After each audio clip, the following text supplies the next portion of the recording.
Comment j'ai réussi reçoit ce matin Jean-François Aliotti, cofondateur de Allemande. Bonjour. Bonjour. Merci d'être avec nous. Vous êtes un spécialiste de la cybersécurité avec une palette assez large. Votre entreprise essaie vraiment de couvrir l'ensemble du spectre, on en parlera. Quel est aujourd'hui l'état de la menace en matière de cybersécurité ? Est-ce que c'est le reflet du monde réel qui est devenu très complexe et beaucoup plus incertain ? Oui, effectivement, c'est une menace qui augmente d'année en année. Déjà, il faut savoir que la cybersécurité, les attaques cyber, ça rapporte énormément d'argent. Donc, fatalement, ça attire beaucoup de monde. Et par ailleurs, il y a aussi beaucoup d'États qui se servent des techniques de cyber pour déstabiliser notamment des démocraties. Donc, c'est quelque chose qui s'amplifie. Alors, pour autant, ce n'est plus un secteur en très forte croissance. Ça peut paraître un peu paradoxal compte tenu de l'état de la menace. Effectivement, donc c'est la cyber fait partie du domaine du numérique. Numéum a annoncé qu'en 2025, le numérique allait baisser en chiffre d'affaires. Et la cyber continue à croître, mais beaucoup moins qu'avant. En parallèle, ça a attiré beaucoup de sociétés qui étaient purement dans le numérique avant, sont parties sur ce marché qui était en grosse croissance, et du coup il y a une tension, il y a beaucoup de concurrence sur ce marché-là, et les clients ont beaucoup d'investissements à faire, notamment dans l'IA, et ça se fait au détriment du reste. Quelles sont les cibles les plus fréquentes ? Est-ce qu'il y a des secteurs particulièrement menacés ? On a appris cette semaine, par exemple, que le gouvernement voulait renforcer la cybersécurité du transport aérien. Alors, je pense qu'au départ, tous les services bancaires, etc., étaient clairement les cibles privilégiées. Maintenant, tout le monde est touché. Dès qu'il y a matière de faire tomber une société, c'est une source potentielle de rançon. Donc maintenant, tout le monde est ciblé. Il n'y a pas de...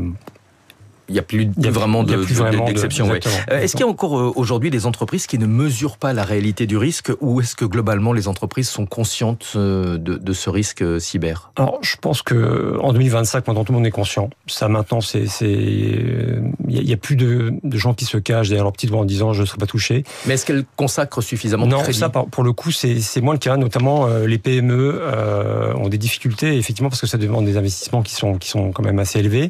Les ETI maintenant sont bien armées, elles investissent de plus en plus, et les grands comptes, ça fait très longtemps qu'ils ont investi, qu'ils continuent d'investir.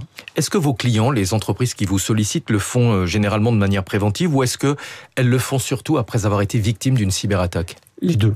Il y a effectivement des clients qui sont sur ce sujet depuis très longtemps, et qui du coup ont érigé pas mal de défenses, sont entraînés, ont des systèmes de surveillance évolués.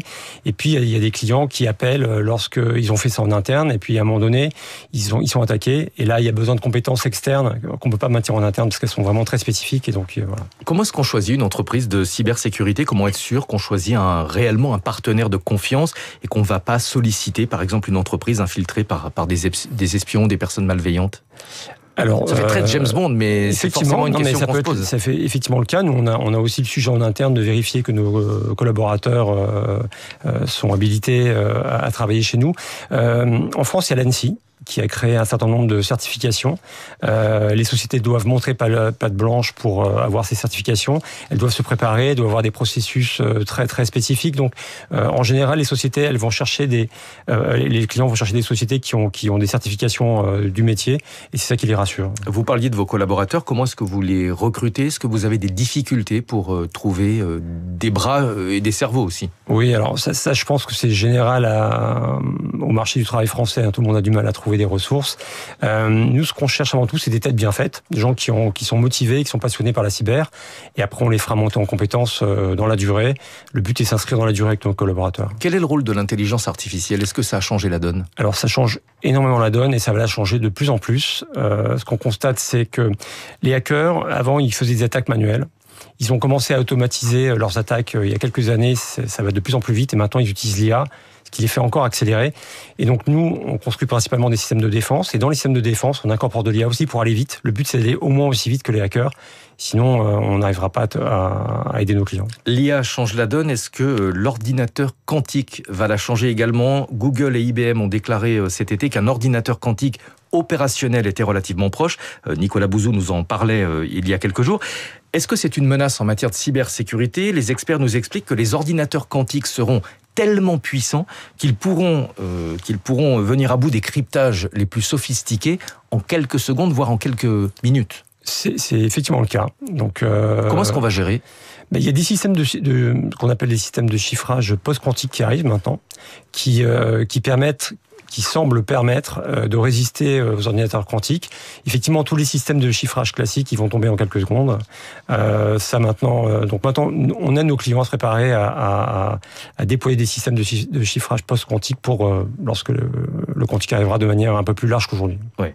Vous êtes dans un secteur très concurrentiel. On va voir ce qui fait votre spécificité. Qu'est-ce que vous dites à vos clients aujourd'hui ? Est-ce que l'Armageddon cyber, c'est-à-dire une attaque planétaire qui paralyse le monde entier, c'est un scénario réaliste et redouté chez vous, mais aussi chez vos clients? Je pense pas. Par contre, des scénarios d'ampleur, oui, clairement. Le dernier en date, c'est NotPetya en 2017, une attaque de la Russie sur l'Ukraine qui a ravagé pas mal de sociétés occidentales. Des scénarios comme ça, clairement, ça peut encore arriver, et ça arrivera à coup sûr. Ouais. Donc, secteur très concurrentiel, je le disais. Qu'est-ce qui fait votre spécificité chez Almond, votre entreprise? Alors, nous, depuis le début, on est parti sur deux créneaux. Le premier, c'est l'expertise. On veut uniquement se placer sur les prestations les plus compliquées, les plus complexes. Ça veut dire que lorsque certaines prestations deviennent courantes, on les abandonne et on va tout le temps vers le plus complexe. Est-ce que ça veut dire que vous travaillez surtout avec des ETI et des grandes entreprises? On travaille principalement avec des ETI et des grandes entreprises aujourd'hui. Ouais.